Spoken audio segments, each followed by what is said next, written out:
السلام علیکم ورحمۃ اللہ وبرکاتہ۔ حضرات کی وقار، آج کے جمعۃ المبارک میں چند سوالات جو کیے گئے ہیں ان کے جوابات دینے کی کوشش کریں گے، کیونکہ رمضان مبارک میں اکثر و بیشتر لوگ زیادہ سوال کیا کرتے ہیں۔ یہ اس مہینے کا فیضان بھی ہے اور لوگوں کی نیک اعمال کی طرف رغبت بھی ہے۔ ایک سوال تو یہ کیا گیا ہے کہ صدقہ فطر جو ہے اس کی مقدار کیا ہے جو ادا کرنی ہے۔ بڑا سادہ سا کلیہ ہے، مارکیٹ میں گندم کی جو قیمت ہو اس کو لے لیں۔ آج کا جو اعلان ہوا ہے وہ تقریباً 4000 روپے ماہ کے حساب سے ہوا ہے، تو 2.25 کلو کی قیمت 200 روپے آپ رکھ لیں۔ یہ مقدار صدقہ فطر کی بنتی ہے۔ دوسرا سوال یہ ہے کہ صدقہ فطر کون لوگ ادا کرے۔ دیکھا گیا ہے کہ ہر شخص دے رہا ہے، سوال یہ ہے پھر لینا کس نے ہے۔ جب ہر مسلمان صدقہ فطر ادا کرے گا تو پھر وہ دینا کس کو ہے؟ جس کو آپ دیں گے وہ بھی کسی کو آگے دیں۔ یہ عوام الناس میں جو چل رہا ہے یہ غلط فہمی ہے۔ صحیح جو مسئلہ ہے وہ آپ کے سامنے رکھ دیتا ہوں۔ امام قدوری اور امام ہدایہ جو ہیں یہ فقہ کے بہت بڑے امام گزرے ہیں، اور جو عالم بنتا ہے 8 سال درس نظامی پورا کرتا ہے، اس دونوں کتابوں کے علاوہ اور بھی کتابیں ان کو پڑھائی جاتی ہیں۔ جو بھی درس نظامی کمپلیٹ کرتا ہے یہ دونوں کتابیں معروف ہیں جو آج بھی پڑھائی جاتی ہیں۔ اور ابتدائی کتاب جو ہے وہ ہے نور الہدایہ۔ قدوری اور ہدایہ کی عبادت، ہدایہ کو اٹھا کے دیکھیں، قدوری کو اٹھا کے دیکھیں، دونوں کی عبادت ایک ہی طرح کی ہے۔ وہ ہے صدقۃ الفطر واجبۃ علی الکل المسلم اذا کان مالکا لمقدار النصاب۔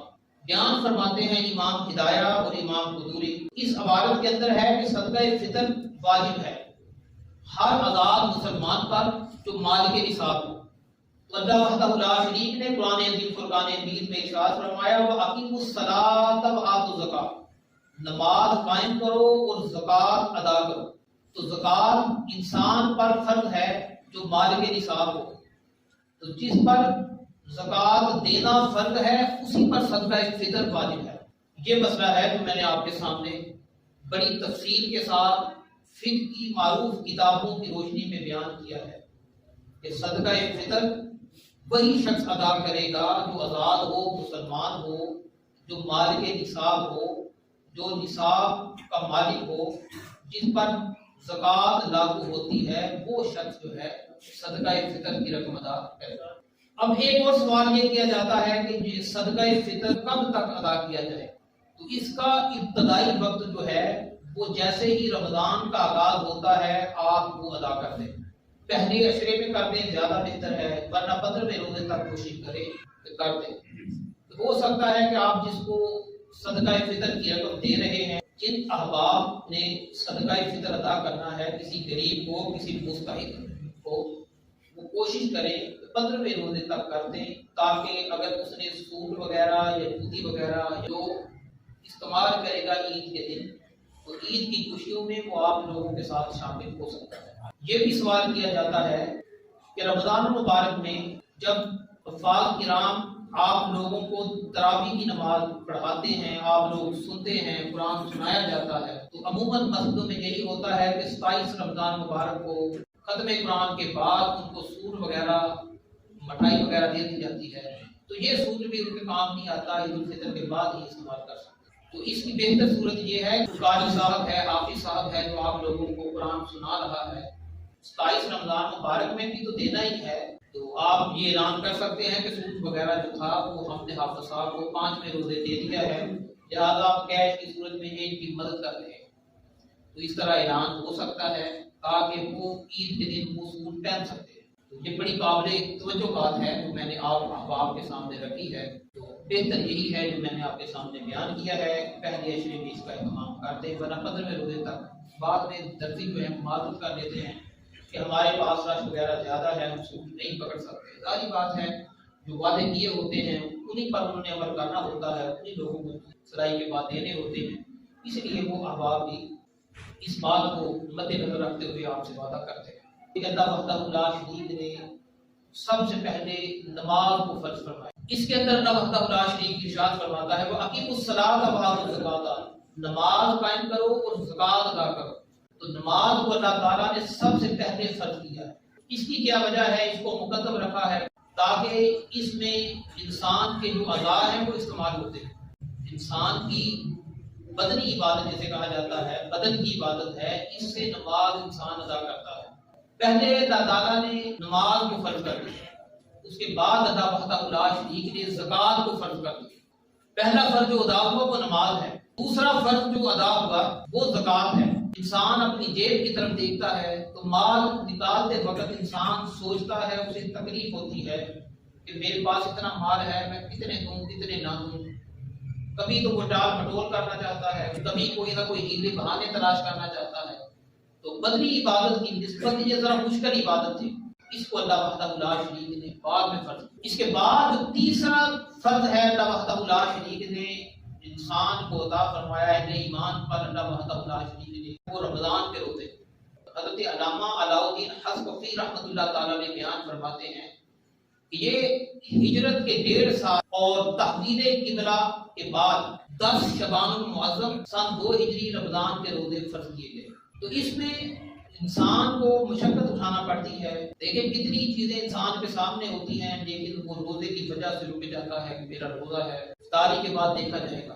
تو انسان اپنے نفس کے ساتھ لڑتا ہے، کھانے پینے کی چیزیں ہزار اس کے سامنے ہوں اس کو ٹھکرا دیتا ہے، عمل زوجیت سے بھی رکتا ہے۔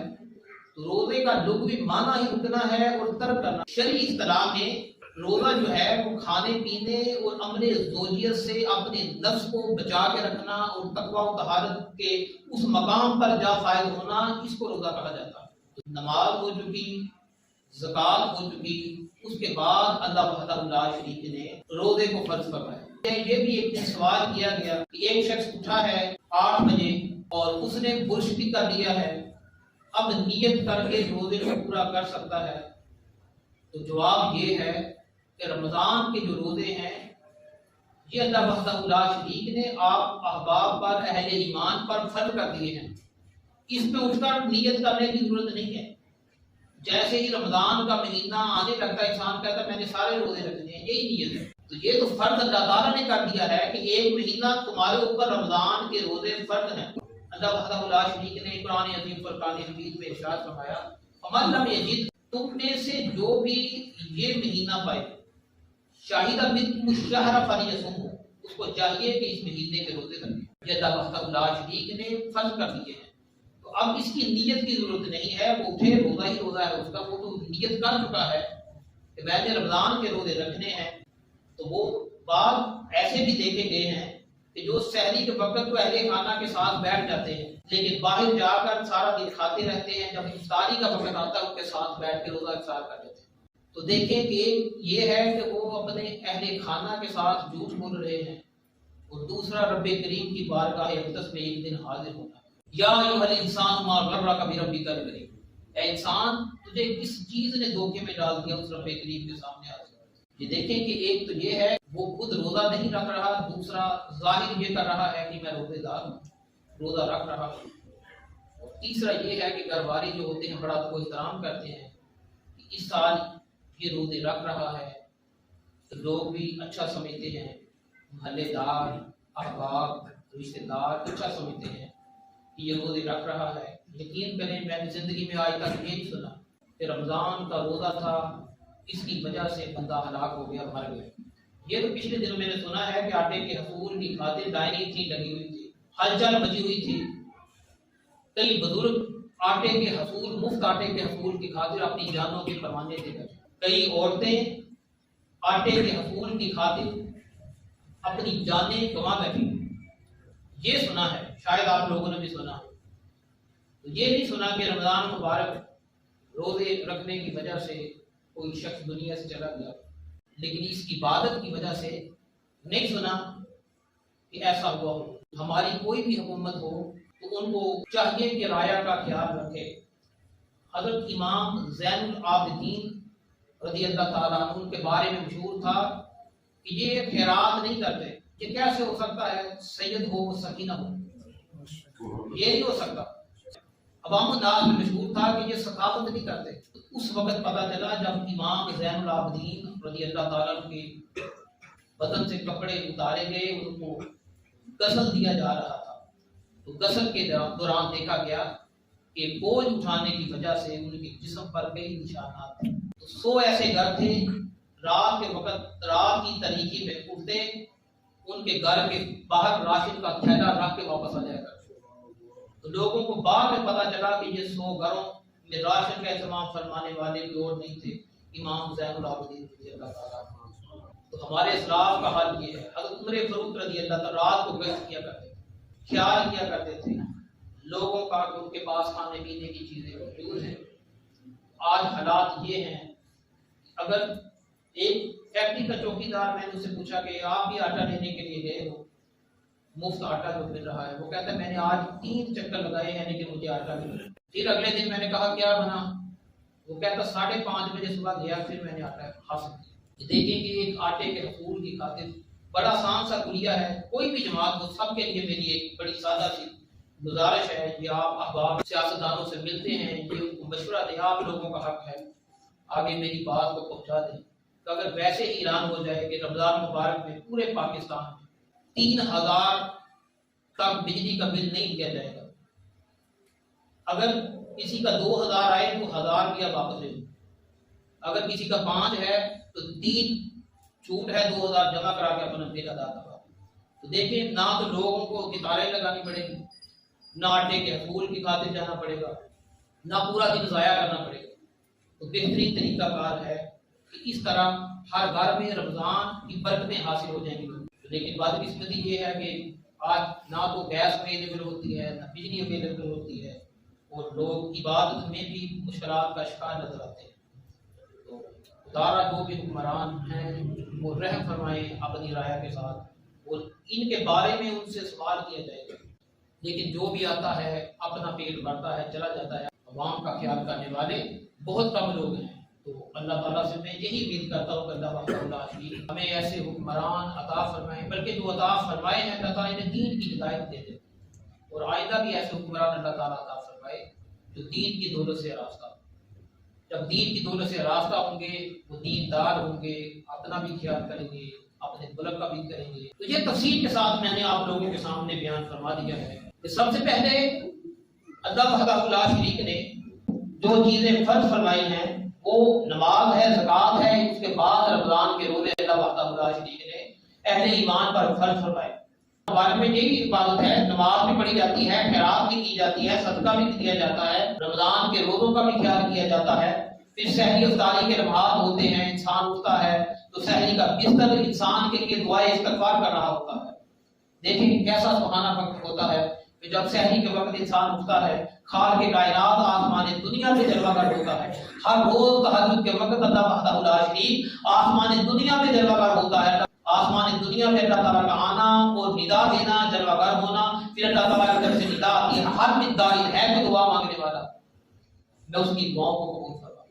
آج سوال یہ کیا جاتا ہے کہ دعائیں تو کرتے ہیں قبول نہیں ہوتی، جب ہماری زندگی عمل اور اخلاص سے خالی ہوگی پھر دعائیں کام نہیں کرتی۔ یہ ایسے ہی ہے جیسے آپ بغیر نشانے کے کمان سے تیر چلا رہے ہیں، وہ ہوا میں نہیں جائے گا، وہ کسی نشانے پر نہیں لگے گا۔ اللہ تعالیٰ کی طرف سے ندائیں آ رہی ہیں، ہر مدعی ہے کوئی دعا مانگنے والا، تو تہجد کے وقت پتہ چلا کہ انسان کو دعا کرنی چاہیے۔ تہجد کے وقت اٹھے اور اللہ تعالیٰ کے حضور کو دعا کرے، اپنے گناہوں کی معافی طلب کرے، اپنے اہل خانہ کے لیے مانگے، اپنی اولاد کے لیے، اپنے بیوی بچوں کے لیے مانگے، اپنے محلے داروں کے لیے، اہل ایمان کے لیے مانگے۔ ہر بھی مستغفری اللہ وحدہ لا شریک فرماتا ہے تم میں کوئی معافی مانگنے والا۔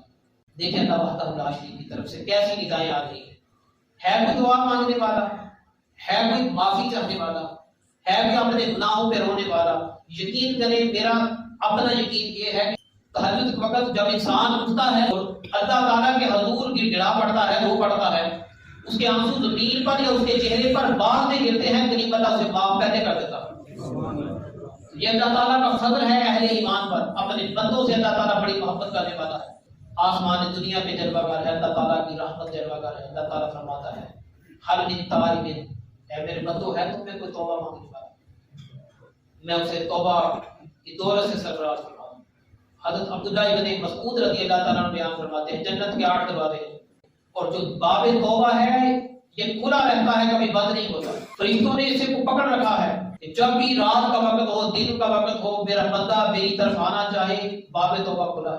تجھے میں عنایت فرمانے کے لیے تیار ہوں. تجھے اللہ تعالیٰ کا کرم ہے بندوں پر کہ آسمان دنیا پہ ہر روز تہجد کے وقت وہ آتا ہے. ہر دن دائن ہے کوئی دعا مانگنے والا، ہر دن مستغفرین ہے کوئی اپنے گناہوں کی معافی مانگنے والا، ہر دن دائمین ہے کوئی توبہ کرنے والا. اس طرح کی ندائیں آتی رہتی ہیں جہاں تک کہ تم کو فجر کا وقت ہو جاتا ہے. فجر کا وقت ہو جاتا ہے، اللہ تعالیٰ کی طرف سے ندائیں آتی ہیں ہر روز تہجد کے وقت. اللہ وحدہ لا شریک اس کا اہتمام فرماتا ہے. خالق کائنات کا بندوں کے قریب ہونا اور ان کی دعاؤں کو شرف مقبولیت سے مالا مال فرمانا، یہ رمضان مبارک کی بہاریں ہیں. یقین کیجیے انسان سارا سال تہجد کے وقت نہیں ہو سکتا. یہ ایسا بابرکت مہینہ ہے، اس میں اللہ وحدہ لا شریک اہتمام فرماتا ہے. سحری تو کرنی ہوتی ہے بندے. اگر تو میرے حضور 2 نفل پڑھ لے تو یہ میرے محبوب حضور اکرم صلی اللہ علیہ وآلہ وسلم کی سنت پوری ہو جائے گی کہ حضور اکرم صلی اللہ علیہ وسلم پر تہجد کی نماز بھی فرض تھی. ہم 5 پڑھتے ہیں، حضور اکرم صلی اللہ علیہ وآلہ وسلم ایک زائد پڑھتے تھے اور وہ زائد نماز تہجد کی نماز. فطرانہ 200 روپیہ مفتی منیب صاحب نے 300 کا کیا. یہ آپ بڑھا سکتے ہیں، اس کو زائد کیا جا سکتا ہے. یہ کم از کم مقدار ہے. اگر آپ اجوا کھجور کے حساب سے لیں تو 2000 سے بھی زیادہ بن سکتا ہے. جی یہ کم از کم مقدار ہوتی ہے جو بتلائی جاتی ہے. اس سے بڑھ کر جو دوسری چیزیں ہیں، آپ اگر کشمش لیں گے، اجوا کھجور لیں گے، اس کے ساتھ آپ کا نصاب جو ہے وہ اوپر چلا جائے گا. پھر آپ کہیں گے یہ بہت زیادہ ہے. تو یہ آپ لوگوں کی آسانی کی خاطر ہے. آپ لوگوں میں سے کوئی بھی گلا منڈی چلے جائے، گندم کا ریٹ لے 2.25 کلو کے حساب سے وہ پیسے دے دے. وہ 175-80 روپے بنتے ہیں. میں نے احتیاطی طور پر آپ کو 200 روپے دیے. اللہ تعالیٰ سے دعا ہے اللہ تعالیٰ ہمیں عمل کی